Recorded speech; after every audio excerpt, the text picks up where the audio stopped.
Hey, it's E.B. Moss, and this is episode 26 of season 2 of Insider Interviews, where you get the insider scoop on the business of media, marketing, and advertising. Now, this is going to be another double scoop, all about podcasting. Yep, like episode 25, I captured 2 amazing people during Podcast Movement in August, and the first up for the bulk of the episode is Jason Hoch. We don't talk enough about audio as a transportation mechanism. So I close my eyes as a listener and I'm transported to the West Texas area of the Permian Basin. And I'm learning about people and industry and history and culture and drama. Jason is one of the most beloved people, at least in my book, in the podcast industry. Jason ran How Stuff Works, and now he's moved on to create the #1 show in the world through his own company, Wavland. Then, you know what you need in podcasting? Ease of discoverability. So I got the guy who is turning me into a parlor trick. Mathew Passy has a new podcast beacon that you just hold up to a phone and boom, you can connect to insider interviews. Stay tuned, you're going to learn a lot in this episode. I'm sitting in the atrium of the Gaylord Resort with an old friend who's making his return appearance on Insider Interviews, Jason Hoch. Hi. Hi, friend. How are you? Well, we've had a gap between interviews, but not a gap between knowing each other. How's that? Well, that is my great pleasure. I'm so fortunate to call you, I'll just say, a good industry friend. How's that? I think that's lovely. Thank you. Me too. And what I think is lovely is that you would deign to return to Insider Interviews, because I just want to give you a couple of numbers. Okay, Jason? 250 million, 36. Do those numbers sound familiar? Yes. Okay. Let's explain for the studio audience. In your illustrious career in podcasting, you have had 250 million worldwide downloads of your shows that you have innovated, overseen, executive produced. Is that right? Yep, and made. Yeah, the whole thing. Yeah, that's the journey. It doesn't stop. Yeah, it doesn't stop. You are the master storyteller. You've launched more than 30 podcasts and kind of an illustrious start. You really, I think, helped put it on the map to a great degree back in your past with How Stuff Works. Yeah. And that's where you were when we first spoke. That's right. And I was chief content officer overseeing that team. And it was, podcast was nascent at the time, nascent industry, and we were starting to get some of our first numbers of actually what this meant. And I remember being surprised when, PodTrack charts were coming out, and we realized, wait, we're in like the top 4 or 5 or whatever it was in the rankings, and we didn't really have any perspective or anything to compare ourselves with anyone else at the time. Yeah. And all of a sudden we saw NPR and iHeart and all these other brands. Even though we hadn't known what was going on, it was affirming to know that we were on the right track and that people were actually listening and that we were respected as a brand, and it was, multiple shows and all those things. I remember that very clearly. And since then, it's been that journey to continue to tell stories. And I think looking back at those days too, we didn't have a narrative track, so limited series and being able to tell those stories. We had lots of, great weekly shows like Stuff You Should Know and Stuff You Missed in History Class and a whole collection. But I was kind of hungry for maybe, having Serial come out and all that happen. What would be our version of that? And so narrative, you mean more storytelling? Yeah, like an 8-episode series about a certain story or topic or event that's happened.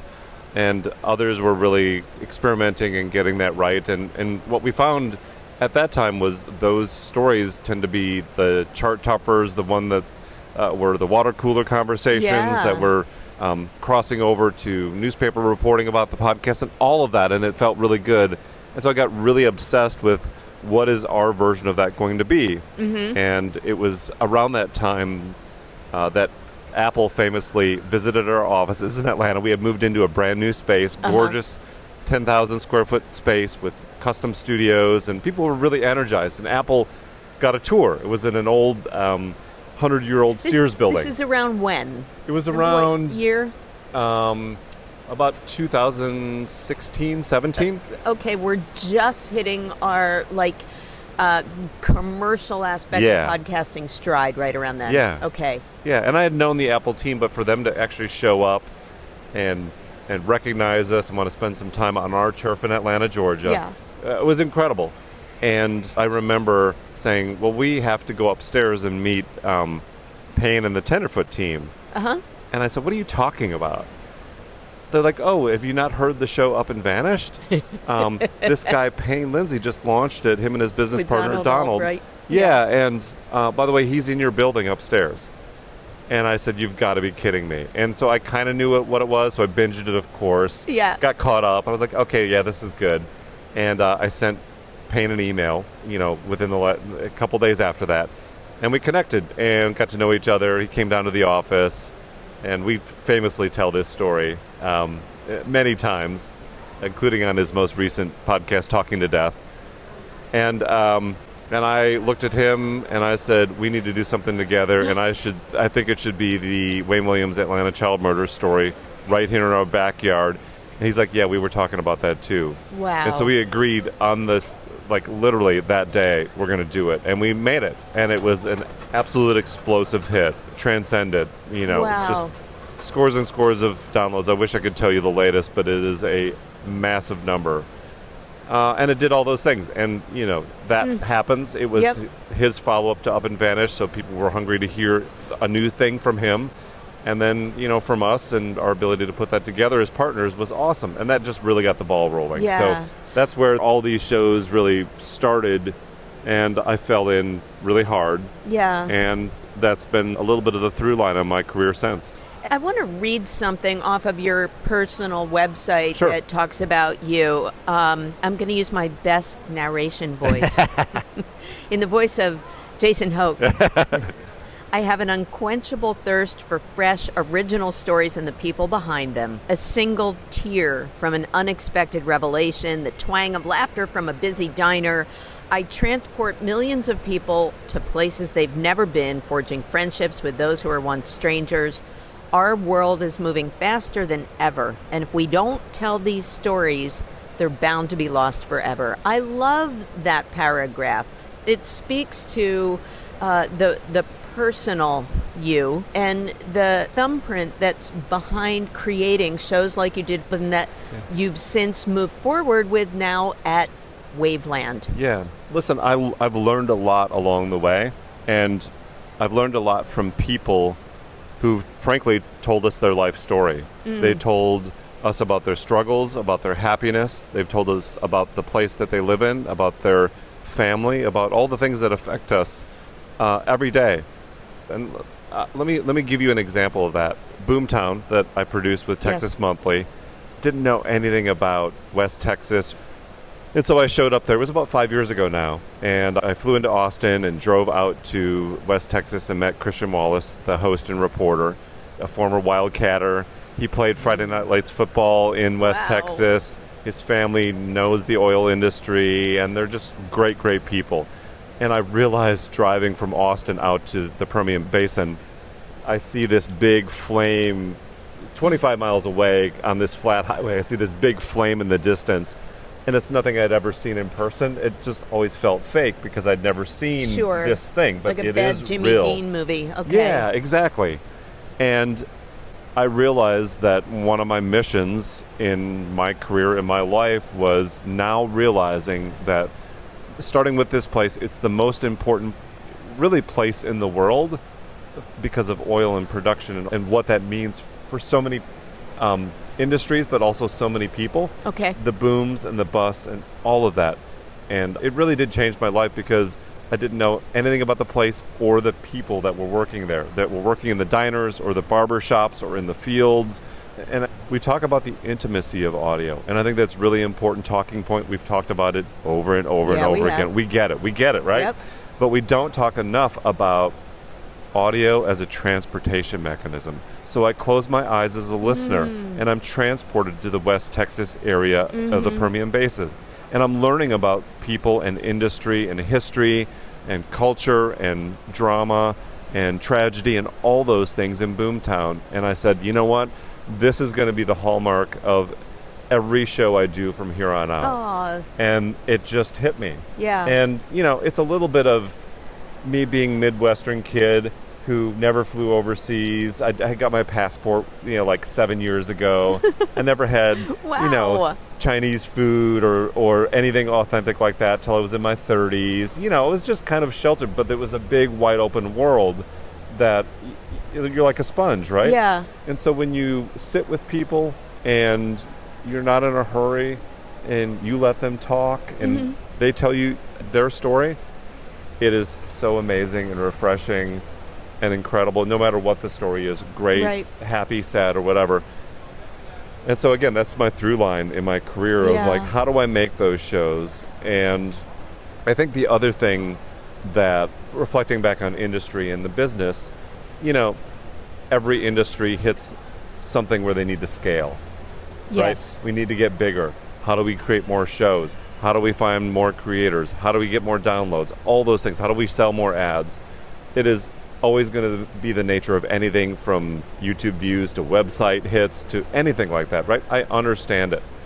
I feel like maybe the last couple of years we lost a little bit of our mojo with regards to storytelling. That some of the original creators have kind of disappeared and we haven't heard from them, which breaks my heart. We are making shows that don't deeply connect to listeners like they used to. There's an all-star roster across this country of people who are gifted storytellers, and they've done maybe one of these or two and they've disappeared, or they're print people who don't know that they could be a star in the podcast industry, right? Like, they have a gift. I talk about this often. A gift for story, just something that snaps, instincts, being able to knock on doors in person and sit with people. Those are the people I'm looking for. And so rather than wait for the rest of the industry to hopefully get this and understand it and do it, I just said, screw it. I'm going to do it myself. And I'm going to make as many of these as I can in as many areas of the country as I can and tell our country's story.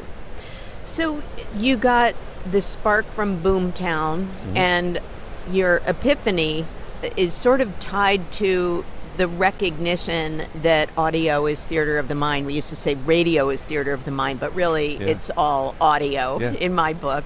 And so transporting yourself into a different place, exposing the listener to something, you know, if they can't see that oil rig burning in person, then, you know, they feel it. Describe it for them. Yeah, exactly. And then we personalize it. The funny thing is that you may have just gotten your passport a few years ago, but in my mind, I think of you a little like Forrest Gump with "Run, Forrest, run!" Right. Because you've taken up running now, so you're seeing everything. And I'm all over the world now, you and it's like it's a. And you're bringing us all over the world. So you have a huge show right now. So you've continued to carry that burning torch. Tell us about Noble and some of the other things you're producing now with Wavland. Yeah, so Noble is a super special show. It's also a tough show to listen to, and that's okay. So Noble is about a scandal that happened in 2002 in the northwest region of Georgia, right next to the border of Tennessee and Alabama, which is the tri-state. And I've never been there, so when I listen, I'm picturing it. Yeah, I don't even know that it has a stoplight. But it has a rich history, and this big scandal happened. It blew up. 339 bodies were ultimately found on the property at a crematory run by a prominent family that had really earned their way out of, a tragic past in slavery and the Civil War events and everything that happened. And so they were very well regarded in the community. And so for this to happen in the community was a big deal. Yes. But it became a national story, of course, anytime something this big happens. Also, the deeper theme here is we talk about death in very blunt terms, what happens when you die, when your body decomposes and all those things. Yeah. And we do it because I think in the wrong hands, this could be a terrible show. And on the wrong network, with the wrong team, you can understand how this would feel sensational and just not good. Yeah. But potentially still popular. That's not the show I want to make. So this show is not only about what happened in deeply reported and detailed, breakouts of the episodes, it is also a commentary on how the living revere the dead. And that's really important because I believe that all of us are running from death and we don't want to confront it. And here's an opportunity by listening to this to have some of those uncomfortable conversations around death for loved ones and also those that are gone, and how we take care of people when they die, how we remember them when they die, but also what happens when things go wrong when this happens. And for such a dark potential topic, it is one of the most exquisitely written and produced series I've ever worked on. Oh, and that says Jason. something. And that is a shout out to the team, Sean Revive and Johnny Kaufman and the Campside team, who I adore and I've always wanted to work with. And so I believe that we made the perfect show. So you make a show like this, and I don't want to make this show for just 10 people.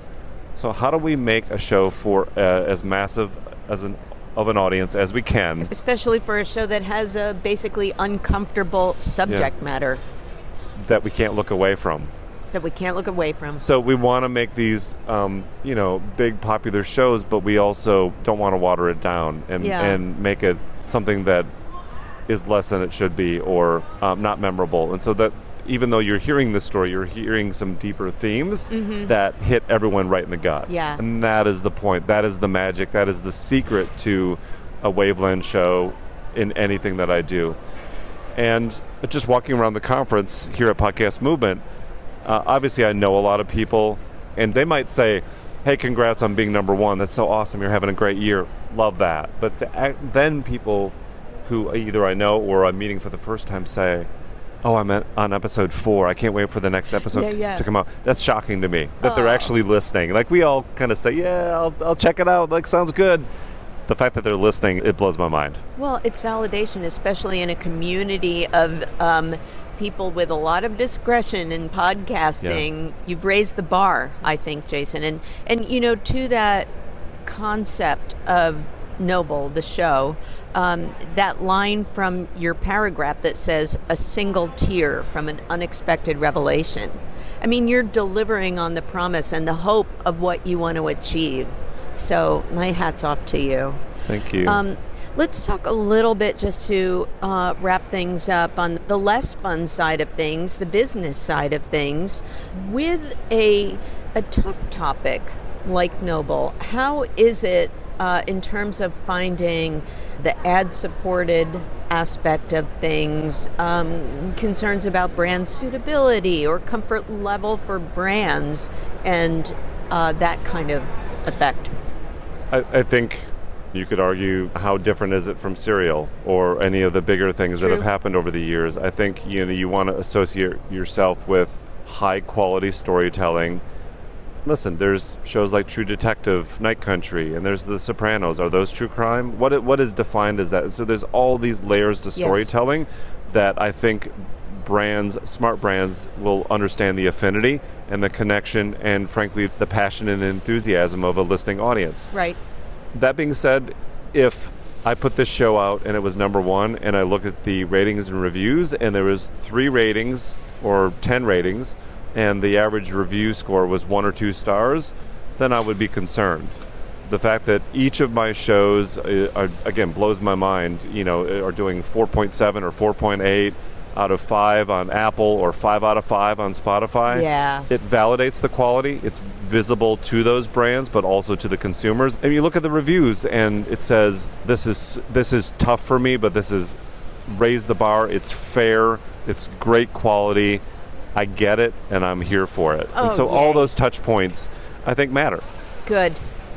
2 last questions, and I think that this will probably resonate with you a lot. It's important for me to understand how you're either enabling brand purpose or illustrating brand purpose from Wavland. Like, what are the things that are important to you as a company or you personally? For my own brand? You can answer it that way. I mean, you run Wavland, so I assume that you inject some of those values into your company too. Yeah. Well, let me go back to my days at Imperative, where I started the podcast division there. They're a movie studio. They produced high quality, Killers of the Flower Moon, Yep. and Neon is part of that studio family. Incredible stuff like Parasite, right? So it was a high bar to hit. But also a sweet spot for telling dramatic stories. That's kind of what they did. They weren't doing, Superman or Batman or Harry Potter or anything. And they weren't doing podcasts until you got there either. Yeah, and I never thought that Imperative would be a brand that people would recognize as a consumer brand in podcasts. And we ended up getting Best of Apple 2 years in a row for one of the top subscriber channels. And something snapped to me that said, wow, they actually understand what this brand is about. That's really exciting to me. They understand how all these brands stitch together. And so when I started Wavland, I said, I know that this brand can be successful. I know that I can create some of the best podcasts that have ever been made in this space, and that people are going to understand what that brand, Wavland, means. Mm-hmm. And so I'm seeing this. I'm seeing the feedback from listeners, again, in the comments, on social media, in the reviews. I came for one Wavland show, and I've stayed for all the rest. This is amazing. What is next? And I talk about this often as something that's, inspirational and aspirational for me. When you look at like the Sunday night shows on HBO, where you go from Game of Thrones to Succession to Mayor of Easttown to The White Lotus, those shows could not be any different. Yeah. They're so different, but there's something that the consumer says, you know what, everything they do is really good. So even if I'm not really sure about this one, I'm in for the next one and the next one. Like before The Sopranos was a hit, it was just an idea that was a trailer that people were like, I don't know what this is, I'm going to give it a run. But they jumped in and they trusted it, and then they followed it for many seasons. And so my hypothesis or theory, or even North Star, if you will, of Wavland is I believe that I can create incredible podcasts with the best creators out there, many of which I've worked with before. Yep. I get so many great inbounds to me. I get the best stuff now. I know I can pull this off. So I can take listeners from High Roller Heist, which is about a motorcycle bandit that walks into the Bellagio at 4 a.m. and steals $1.4 million worth of casino chips off the floor and disappears into the desert night, to a tragedy like 3 and Drowning Creek and Inconceivable Truth, and these shows are all different, but there's a through line, which is you're speaking to me, you're talking to me, you're entertaining me, and you're leaving me with something deeper that is meaningful to my life, that you're sympathetic or empathetic to the people that are here as real humans, not characters, right? And I want to talk about it with my friends. Yeah. And that is the through line, and that's exactly what's happening. So. Oh, I'm so happy for you. Not surprised though. Thank you. Well, I'm not just industry manager guy who puts the chess pieces on the board and says, okay, you guys do the work. Mm-hmm. I can do every bit of this. I've created series on my own. I can, do the interviews. I edit, I produce, I write scripts, I do all those things. And I do that to prove to myself that I can do it, but I also want to earn the credibility of everyone I'm working with that says this guy is not some bum that's just going to put his name on it, and take all the credit. I want to be in there with people, but also give them the space to be able to tell their story their way with their sound and their approach. And it's very, very important to me that they understand that. Wow. Jason, it's fantastic. And so the brand is what you're imprinting on every show, the quest for quality, the quest to move people through the power of words and quality production and storytelling and transporting us to a place that we may never have been. Yeah. So I think that is your brand purpose, is to deliver that. I think it's my life's purpose. Oh, I love that. Getting back to running, they're a little bit of my office hours, where I have this hour-long space to be able to kind of imagine what that world looks like, to be able to challenge myself, but also the teams, and see if I'm actually being transported. And I come up with kind of so many crazy things. And the other thing I just want to say is things are moving really quickly in this world.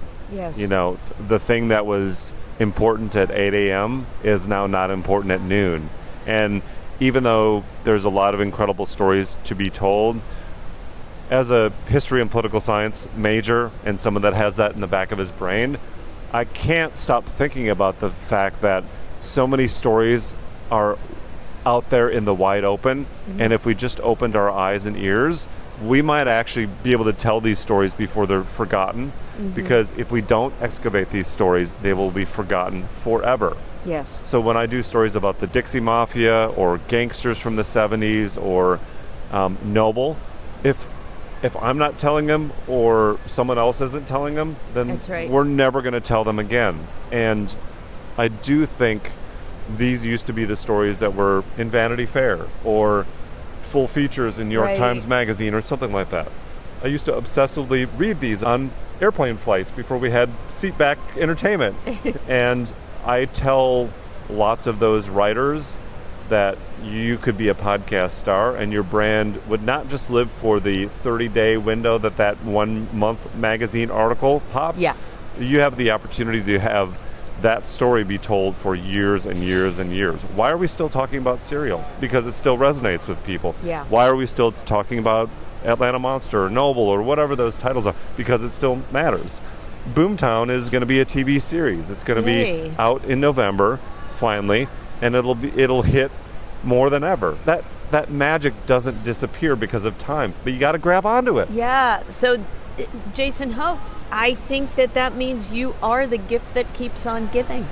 I hope so. Thank you. I hope so. I probably drive my wife nuts at night talking about all this stuff and all the ideas and the stories, but she said, good job. Keep doing it. Yeah. Let me know when it's live. Please, Jason, keep doing it because you're a gift to all of us. Really appreciate your time here. You're welcome. To see you again. Nice to see you too. Love talking to Jason, learned so much, and now you're going to learn about how to boost podcast discovery and why I am so popular at cocktail parties with these two little things. It's Mathew Passy with his new Podcast Beacon. From Podcast Movement 2024. Mathew Passy, hello. Hello, E.B. Thank you for joining me. My pleasure. It's Mathew. Yes. Mathew with one T, so people know how to find you. But, people should know how to find you because you have like a beacon out in the world, right? That is true. We are creating and promoting the Podcast Beacon. It's a NFC device that makes sharing your content as simple as a tap. I am the proud owner of an Insider Interviews Beacon. I look like the cool kid in town, even at Podcast Movement, where, it's not just fell off the turnip truck kind of people. True. Yeah. So tell us more about the product and how it came about. Sure. So I remember being in a store, buying something, and then at the register they had a little table stand that said Google review, tap here. Oh. You tap your phone and it takes you to the website so you can review that business on Google, which is like, oh, that's very clever, right? Reviews are very helpful. And then a few days later I kept thinking about it. I was like, why can't we use this for podcasting? So started to do some research to see what other forms the NFC will come in, and we discovered lots of them, but notably we saw that you can get them in bracelets. And NFC, you mean? Near Field Communications. Oh, see? Also a part of what's known as the RFID chips, which I don't know what that stands for, but... But I know I've got one in my bag in case anyone tries to steal my laptop, right? Right, something that kind of protect you. But so all NFCs are RFID, but not all RFID are NFCs. And say that in a sentence 3 times fast. Okay. All right, that's awesome. What were you doing before you had this epiphany about the Google sign? Before that, I used to run a podcast production and consulting business that I sold in 2023. And so since then, I've been kind of messing around with all sorts of ideas in the podcasting world. We do something called custom podcast solutions. So the Beacon is one of the products that came out of that. We're doing custom podcast woodwork. We do custom studio builds. Wait, custom podcast woodwork? Correct. This seems very linear for a digital world. It is, but you have your beautiful studio, everyone's doing video work, and you want some really nice things in the background. And so we can take your podcast work and we can engrave it, or we can laser engrave it, or we can, actually cut out wood to match your branding. And so we can put up a really nice, classy looking sign on your wall out of wood. Wow. And other materials that we're working with. I think the Insider Interviews logo would look well with that. I believe it would. Okay, thank you. So have you gotten this in the hands of a lot of brands? Are you really dealing with independent podcasters? I know it's relatively new, but let's talk about how it might scale. So right now, actually, Podcast Movement is kind of like a beta test launching pad. So we've given them to folks like yourselves to have and bring here. So far, the reaction has been great. We have a bunch of them on us so that if anybody wants one, we can give it to them while we're here as well. And ideally, once we get the buzz out about it, we will set up a store that anybody can just order one, get one, and it'll be ready to go when they get it. And in the future, the hope is that not only will you have a beacon to promote your own show, but ideally a creator like yourself might get 100 or 200 of these, give them to their fans, and have your fans become promoters of your show too. Oh my gosh, influencer merch. I love it. I think that's great. A lot of what happens in the show is talking about how we're going to market and amplify awareness of shows. And that's like, with 400,000 active shows out there, it's pretty challenging. So thank you for the service you're doing to the industry, Mathew. Our pleasure. We are trying to solve whatever problems we can for podcasters. So the big topic is user engagement or user experience, rather. So how do you think that this helps with the UX of a podcast listener or the brand?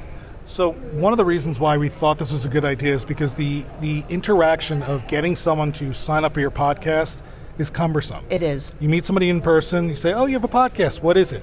They have to take out their phone, they have to find their podcast app, they have to search for it. Then they have to turn the phone around and show you and be like, is this the right one? Because 87 shows might have the same name. Then they hit follow. The idea here is if somebody says I have a podcast, they tap their phone and boom, they're taken to your show. So it should make it more seamless for you to grow your show with in-person interactions. And truthfully, we talk about all the digital hacks, all the, social media newsletter, all the methods for people use for growing their podcast, when the truth is the latest podcast that you started listening to, most likely it was a referral from someone you know, like, or trust. Yep. So if someone you know, like, or trust is wearing a beacon and says, try this podcast, smooths out the process considerably. I think this is brilliant. It's so finger on the pulse or wrist on the pulse if you're wearing my beacon like I am. So have you seen any other really cool innovations here, or not even here, in general, that wows you? Oh, there's so many very cool innovations happening in the podcasting space. One of the big ones is definitely the all-in-one podcasting platforms. You take a Riverside that will record for you, edit for you, create your show notes for you, generate clips for you. Just that idea of streamlining everything, I think, is really great. And there are definitely more services like that, I think, coming down the pike, hopefully from us, but definitely from lots of others. And I think just like this, the portability of it. Yep. Right? Just being able to find someone, quickly grab them, and start recording on the fly. It just makes this such a easier medium for people to create for and enjoy and spread the word and generate good content. Yeah. Well, thank you for making this easy for me. You're an excellent off-the-hook guest. 15 years of radio, we'll do that. Mathew Passy, thank you so much. I'm going to add a link to the show notes for where people can get their own beacon very soon. Thank you very much. Great to see you. So that's it. If you're in podcasting, take a page from Jason Hoch's playbook and learn how to put your own signature mark on all of your content, and then get it discovered with help from Mathew Passy and his podcast Beacon. And it's really so important to share, rate, review, follow this show wherever you like to get your B2B podcasts. I want to thank you for listening, and I want to thank John Clayton, my Grammy-winning friend, for creating the theme music. I'm E.B. Moss.